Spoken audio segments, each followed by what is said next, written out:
Howdy everybody, my name is David Lieberman. I'm one of the instructors here at LearnIt, and I run the e-learning department and the design department here. And today we're exploring animation inside of PowerPoint. Animation is one of those things that can really make your presentation, and it's, well, I mean, we've all been there when people are doing cheesy or annoying or childish animation, and that can also kind of get in the way of things. So today, oh, sorry, I'm going to need the mouse real quick. So today we'll explore animation, and we'll also look at some of the tips and tricks that you can use when you're trying to get higher end animation. So let's go ahead and dive in a little bit and just look at some animation examples.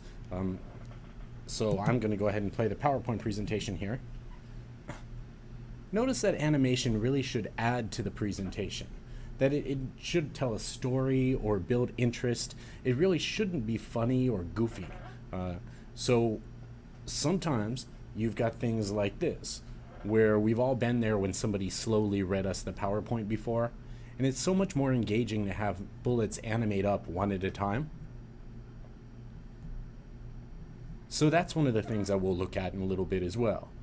And then sometimes animation is just for enjoyment, for being impressive, for really making something stand out. These are some of the different things that we teach here at LearnIt, right? And it's a little bit nicer than a regular old bullet point, right? And then you've got things maybe like this, right? All of these can happen pretty quickly in PowerPoint, and there's some things that you'll want to play around with, and also some things that you'll want to watch out for. So for example, one of the things that you want to watch out for is if you're going to be sending the PowerPoint slide deck to somebody later on, you might have to be careful to make sure that it looks good for somebody to look at. That slide we just looked at actually starts its life like this, whereas some of the other animations kind of look a little bit more like that when they start off, and they work well if you send it to someone and they're just going to read it as well. Make sense? Great. Let's take our chance here to just kind of look at basic ways that the animation works and a couple of different things, and we'll get started, and then we'll jump into a little bit more advanced. So let's go ahead and jump on the screen here.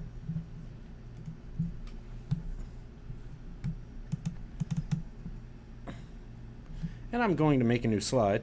The shortcut to make a new slide, by the way, is Control M if you're on a PC. And I'll click to add a title.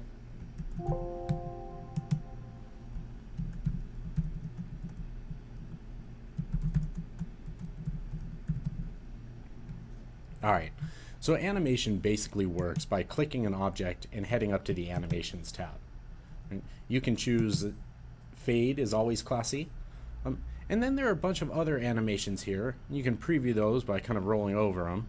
Some of these, though, spin in like this, or bounce, or grow and turn. And in general, those are the types of animations that you really want to avoid.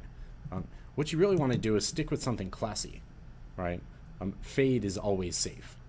Now you've got entrance effects and then emphasis effects. So these, you could say, make something grow when you're talking about it. And then you've got exit effects as well. Now by default, the animation happens when you click. You're talking about clicking a mouse or a PowerPoint remote. And you can control the duration, and you can also set how long it delays.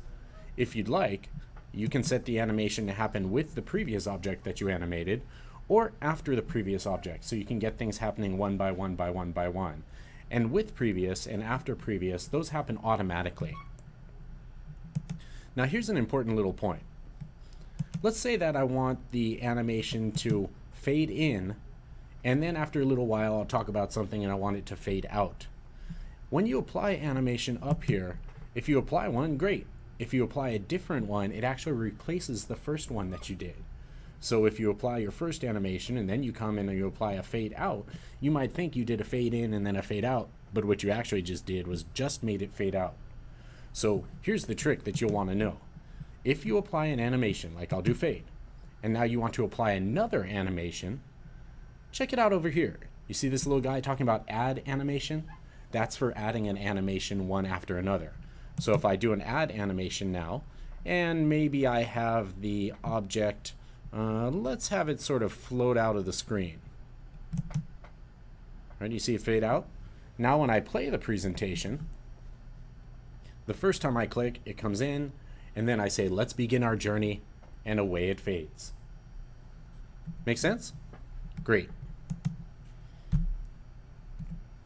Okie dokies.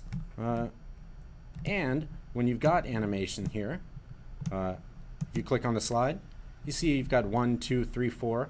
One of the easiest ways to get rid of an animation is just to click that number and go ahead and delete it. So I'll do that now.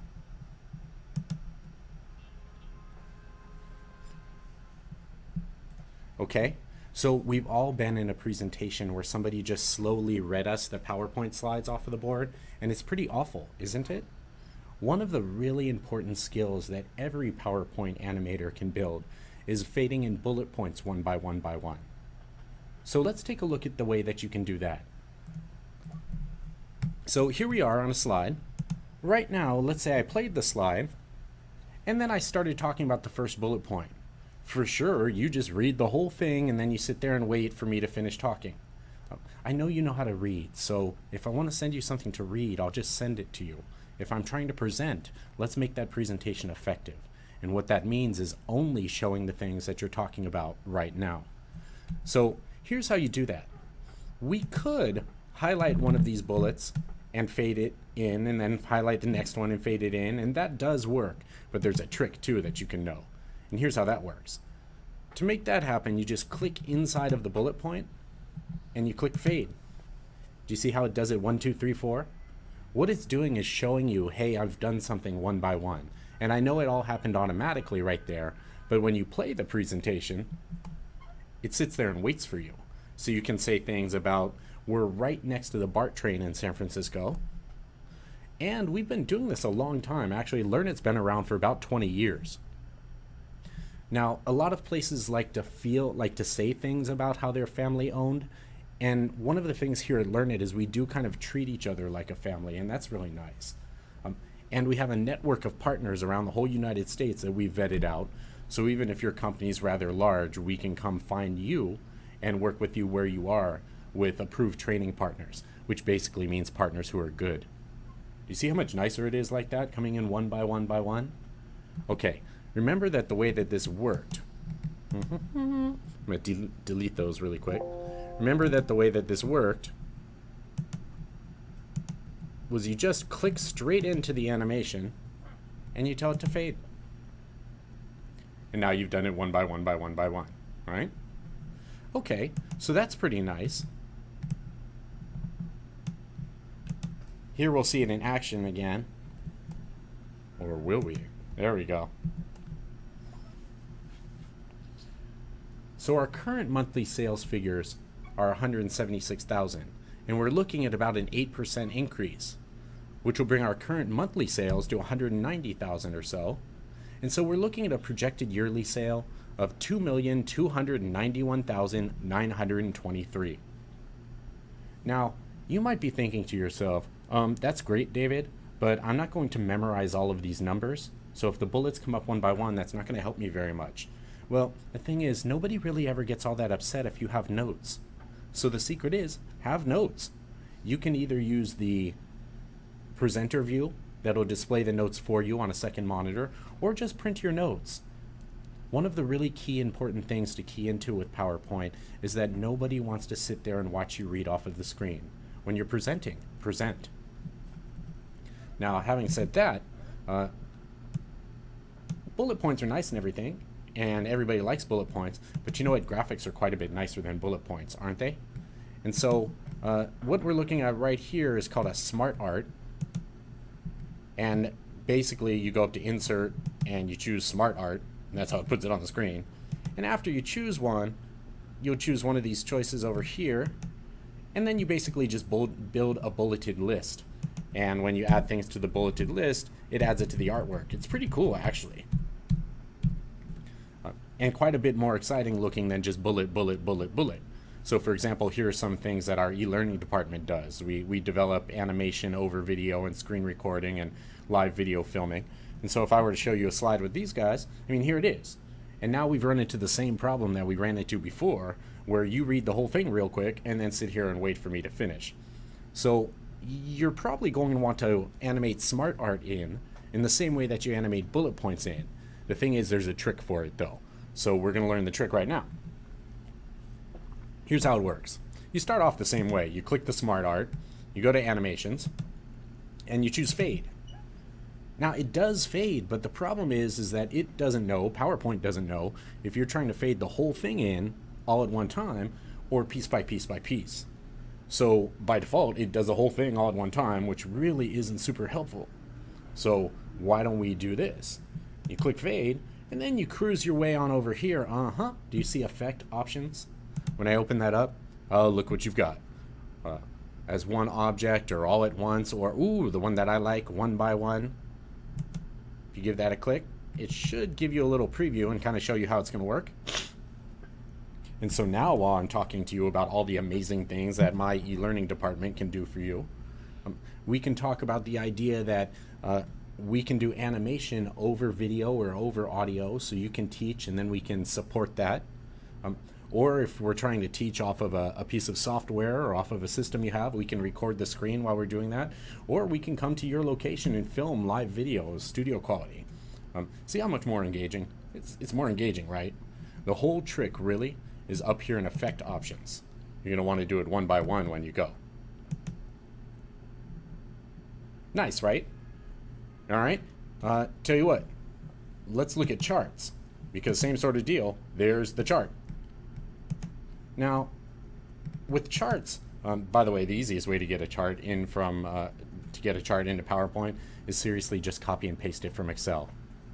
Now, you may notice, however, that I don't have all kinds of crazy grid lines all over it, and that's because studies show that charts actually come across better when they have less in them. Charts and graphs are really about telling stories, not about communicating data. If you're trying to communicate numbers, just show the numbers. However, if you're trying to show, look how much more productive work is after e-learning, or look at the percentage of a whole that you get with this nice pie chart, now all of a sudden charts and graphs are really singing for you. And if you're going to do something to tell a story, well then you might as well animate it in, because it helps to tell the story. So here we go, right? I mean, not bad. And let's look at how to animate a chart. It's sort of the same deal as the SmartArt, where you tell it to fade, right? And then you come over to the options. Now the options have a couple of different things by series or by category, depending on the type of chart that you're actually using. So maybe I'll tell it by category and it goes 1, 2, right? Notice it actually says 1, 2, 3. So if I play it, what's really going to happen is first we'll get something like this to come up, and next, and then next. Now, if you would rather have the chart there and then just have the bars fill in, you can totally do that. You see the 1, 2, 3 over on the side? The first thing that comes in is the chart itself, right? Click, deleted. Now the chart is there. So I can say something like, this is generally how productive people are. And then studies show that after applying e-learning to a workplace, you get about a 32% increase in productivity, which is true, by the way. Ooh, look at that. Look at that increase. All right. Now, the thing with the chart is, sure, you can go over to the effect options just like you do with the SmartArts. But what if you want to animate it one at a time, like one little piece here and there? Maybe I want all these grid lines to fly in, or the number. You can actually do that. You just have to go through some tricky stuffs. So let me show you how to do that. I'm going to get rid of the animation here. Now it's kind of interesting. Here's what you'll actually do. You're going to have to copy the chart, or in this case I'll cut it out, and then you're going to paste it in kind of a special way that allows you to pull it apart. So the way I'll paste is I'll come up to the Home tab up there, and I'll go up to Paste, and I'm going to choose Paste Special. And you've got all these interesting little things in here. The one that I want is Enhanced Meta File.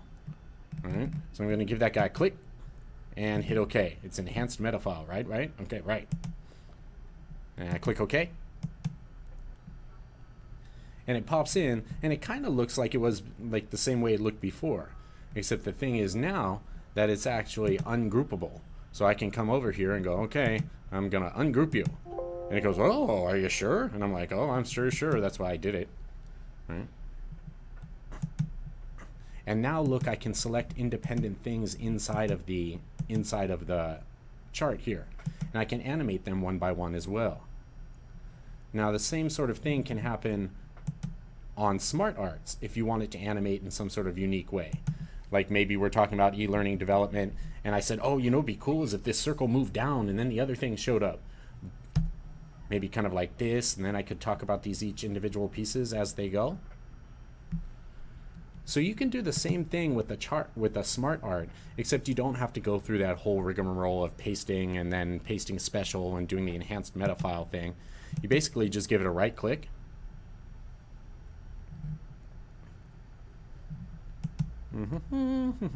I said you give it a right click here. And you tell it convert to shapes. And so now we've got a bunch of individual shapes here that we can animate in one by one, and that's how I built this other one. So as you can guess, animation can take quite a long time. So when we talk to our animators, sometimes we do, okay, settle and move on. You just kind of have to settle, and sometimes you have to move on. The idea that animation tells a story, that it can be engaging, is great. What you do want to avoid is anything that's cheesy or really funny. Funny takes away from the message unless you're proving a point by being funny, like some comedians do. Otherwise, when people go, oh, that was a cool animation, you probably actually just hurt yourself. So let it go ahead and tell a story or focus points or build engagement. And then if you can, you'll want to go ahead and just stay away from the cheesy stuff or the things that take too long.